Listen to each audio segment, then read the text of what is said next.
As the director of this establishment, it falls to me to confirm this serious error. The two children were switched by mistake. mon הרבי, אמך אמיתית אינה יהודייה, אז גם אתה לא. c'était important pour moi d'être juif. Ça avait du sens. Maintenant, c'est comme si j'existais pas. T'es mon fils, quoi qu'il arrive.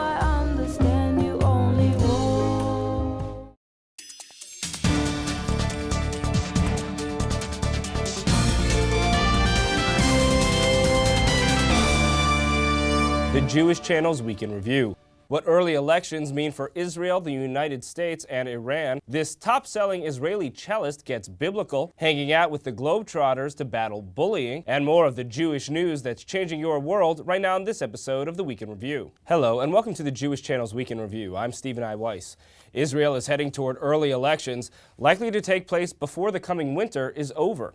Israeli Prime Minister Benjamin Netanyahu made an announcement Tuesday, while many American Jews were still celebrating the holiday of Simchat Torah, in which he declared, quote, "I have decided that the good of the state of Israel requires going to elections now as soon as possible." A firm date is yet to be set, but many assume that February of 2013 is approximately the date Netanyahu had in mind. This thrusts an Israeli election into an already extremely complicated time for the world, the Middle East, and United States-Israel relations. The proximate cause for pushing for early elections seems most definitely to be Israel's budget. Instead of fighting over what are likely to be unpopular potential changes to the budget in the year prior to an election, Israel will start 2013 with a 2012 budget, and therefore an early election would be most necessary to get a budget deal done before heading too far into the new calendar year. Rather obviously, the new election would come smack in the middle of the timeline Netanyahu himself has set as a deadline for stopping Iranian nuclear development, something Netanyahu described in very detailed terms at the United Nations recently as the spring or summer of 2013. Netanyahu's approach to Iran has been a matter of dispute not only among opposition parties, but also among his government's coalition members. And of course, February would come just after the January inauguration of the winner of our November election for president, whether a re-elected 44th President Barack Obama or a newly elected 45th President Mitt Romney. The new U.S. Congress would also have been recently seated. In gaming the likely late winter Israeli election from our current vantage point, it's clear that the man who was declared King Bibi on a Time magazine cover just a few months ago faces a real battle in winning election. This is due to realities of the Israeli electorate that the Jewish Channel explained some months ago. Netanyahu is currently governing with a newly formed coalition that joins the two largest vote-getters of the 2009 election, his Likud party, which won 27 of the necessary 61 seats needed to form a government in Israel, and the Kadima party, which won 28 such seats in 2009. Between those two closely aligned parties alone, Netanyahu had almost all of the seats he needed to create one of the largest coalition governments earlier this year. The problem Netanyahu faces in pursuing re-election, as we explained at the time he formed that government, is that Kadima is no longer what it was in 2009. While it can still govern today with the 28 seats it won back then, at the next election it seems likely to win fewer than 10 seats, according to numerous polls. If the Israeli elections were held today, there's only one guarantee about the government it would create: it would be deeply divided.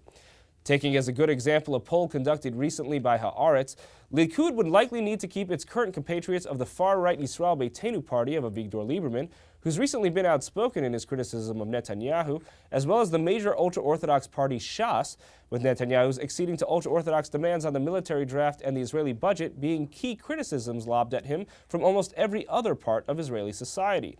Add up their results from the Haaretz poll, and Netanyahu would still need to add at least two more parties to his coalition to form a government, likely including the ultra-Orthodox party United Torah Judaism. Of course, that's assuming that Netanyahu can even get his more secular far-right partner in Avigdor Lieberman's party to play nicely with the ultra-Orthodox parties to begin with.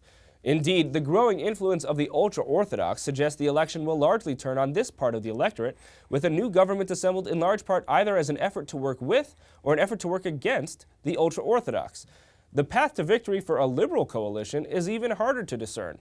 While the Labour Party is currently running second in polls, even after teaming up with the three next most likely coalition partners, Kadima, which has expressed deep frustration with Netanyahu's stance on the ultra-Orthodox, Yesh Atid, the party of a recently retired popular TV news anchor and political scion, and the Meretz Party. Such a coalition would still fall very far short of a majority if elections were held today, according to the Haaretz poll, achieving a mere 41 of the 61 necessary seats. And this reveals a political element of the strategy for Netanyahu calling elections. Two parties he'll be tussling with, Labor and Kadima, have leaderships installed only in the past year, and an up-and-comer in the liberal Yesh Atid was only formed in the past year at all. Trying to limit the reach of their momentum is an obvious goal for Netanyahu in maintaining a base. Two additional twists before we set the election aside. The Haaretz poll also asked respondents who is most suited to being prime minister, and Netanyahu with 35% was head and shoulders above every other party leader, receiving twice as much recognition as his nearest competitor, Labor's Shelley Yachimovich. And then there's perhaps the craziest wild card of them all, the potential return to electoral politics of former Israeli Prime Minister Ehud Olmert of the Kadima party, who resigned in 2009 amid allegations of criminal conduct, but was recently cleared of almost all charges and given the green light to continue to pursue elected office. This one will definitely be fascinating. But while Israelis will be hurling invectives at each other for some months to come, the actual violent throwing of rocks and an explosive device at a Jewish community center in Sweden surprised many last week. No one was hurt in the attack. While the attack made international headlines discussing a potential onrushing of violent anti-Semitism in the Scandinavian country, the left-wing blog Jew School carried a first-person account from an actual Jewish resident of the building who said she hadn't felt the blast and that her houseguest, dog, and others present in the building slept through what she described as a weak blast. The blogger went on to describe an interfaith vigil that drew more than 70 participants and a Sabbath that went on without interruption. Moving on, for all the true episodes of bigotry out there, anti-bullying is a cause that has seen many pick up its flag in recent years. Perhaps none can hold that flag higher, though, than the group Meredith Gansman caught up with. Here's her story.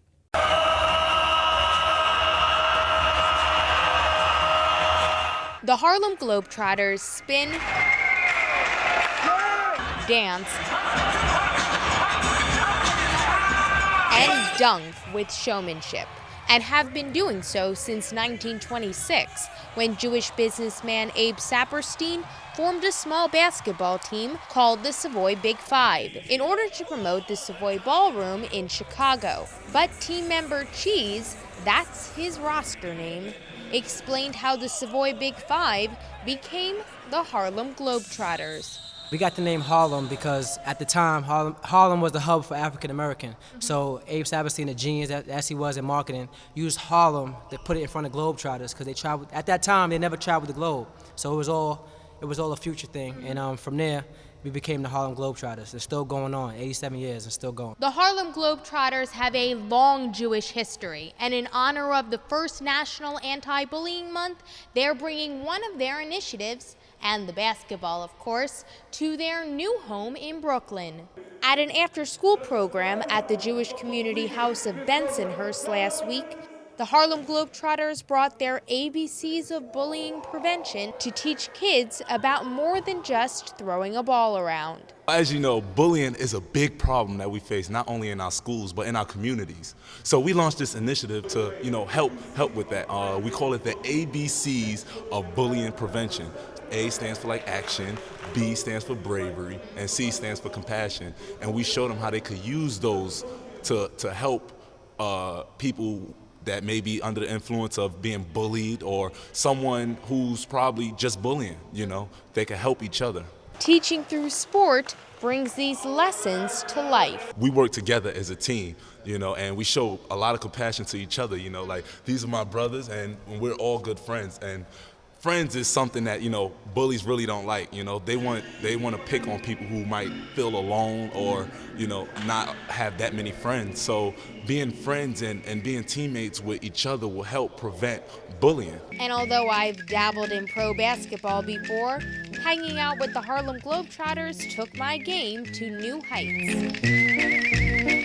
For more from the Harlem Globetrotters, tune into the full broadcast version of the Week in Review. Thank you, Meredith. Speaking of environments in which minorities aren't well tolerated, Sodom and Gomorrah brought bad behavior to true biblical scale.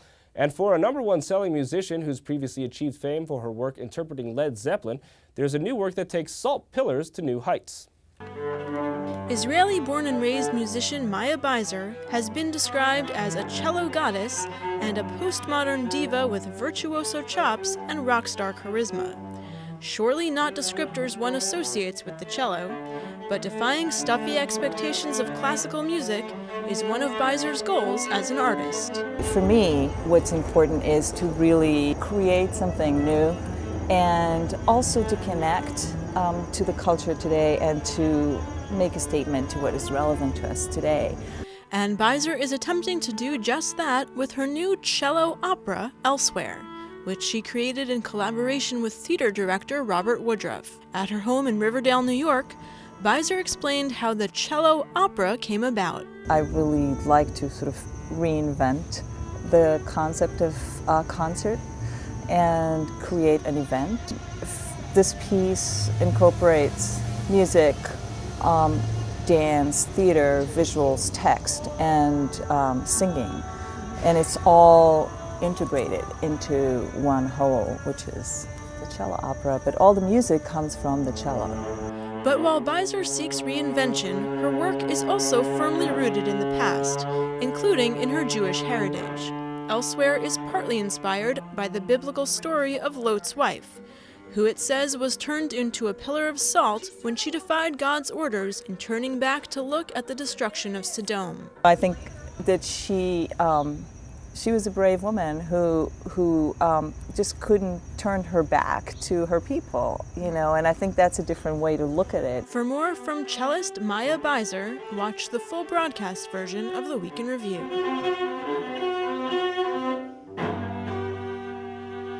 Thank you, Rebecca. Finally, keeping with that biblical theme, a leading scholar and conservative think tank figure in Israel, Yoram Chazoni of the Shalem Center, is trying to bring his lessons of the Bible to a wider audience. I recently sat down with him to discuss his new book, The Philosophy of the Hebrew Scriptures, and here are the highlights. A lot of what you talk about in the book is a contrast of a Jewish reading of the Bible with what you say is a more common Western reading, or actually a Christian reading of the Bible that you say almost everyone does. The Old Testament, or the Hebrew Bible as we call it, has been bound for 20 centuries in the same book with the New Testament. And I think people don't realize that it's not just Christians who read back the New Testament into Hebrew Bible. Academics, even if they see themselves as completely beyond Christianity or any kind of religion, they've inherited a tradition of seeing it a certain way, which especially emphasizes the Bible as a text of obedience and a text about miracles, about the afterlife, about some other world.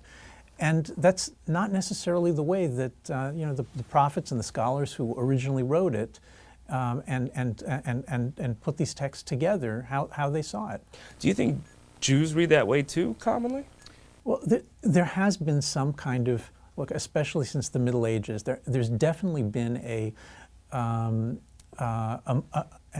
influx of this kind of otherworldly reading of the Bible, not just from Christianity, I mean, also from Islam.